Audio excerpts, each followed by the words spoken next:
Today, we're going to talk about Blokees. It's a Chinese company, it's a toy company at its core, but they're known for making officially licensed characters from different IP, mostly Transformers, Ultraman, some Disney, some Pokemon. There's a lot of Kamen Rider stuff.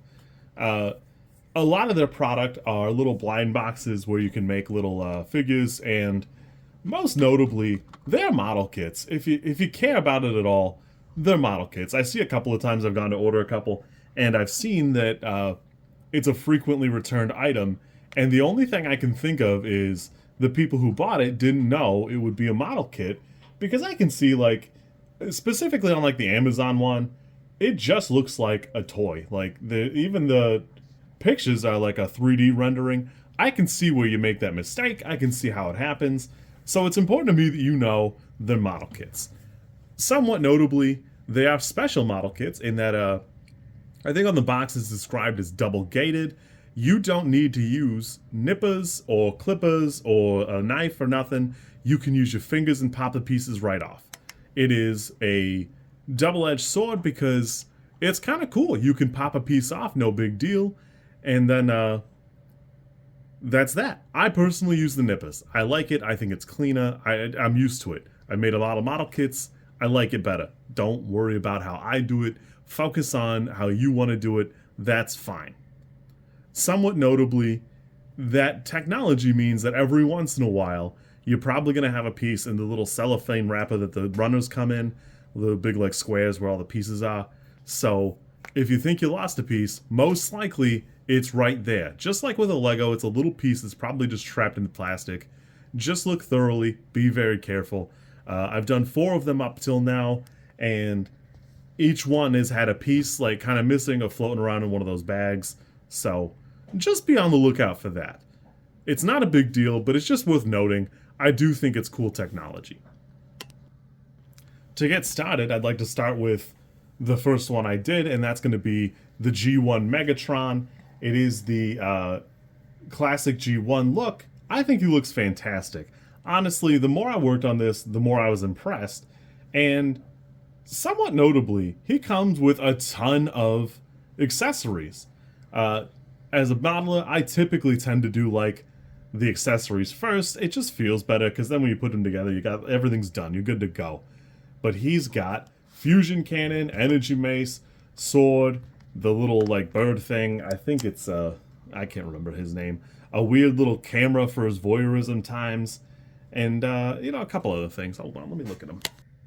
I think it's Razorbeak, and a couple different plates for his face, a base, and a little like Decepticon thing you can use to light him up. You just put it next to his chest, and it'll light up both the chest piece and his eyeballs. I think it's supposed to light up the little abdomen. I don't know if I really noticed it that much, but overall, pretty cool. Most notably, he also comes with a cool throne. Overall, the throne is nothing like astounding other than it's a gigantic piece of plastic. It's pretty awesome looking. He looks great on it. Everything looks amazing on a throne. But also, the throne is storage for all the extra stuff. You can put all of his little, like, extra pieces and things like that. All of his fingers are articulate, and he even comes like little plates because he's got little holes in his arms to hold the bird, to hold the cannon, and you can cover him up with the little plates. So they're little swappable little bits. I thought this was pretty great. Honestly, the only complaint I have is at some point I was missing a part, and luckily for me, when I take all the runners out, I bundle all the plastic into one little like wad of plastic, and I found the part I was looking for bundled up inside the plastic. So there was that, but other than that, this thing was fantastic. Honestly, I don't really have any notes. He's a great size. He looks fantastic. The only thing I can complain about here is if you don't want to do a model kit and thought you were opening up a toy, I can see being like a little bit annoyed.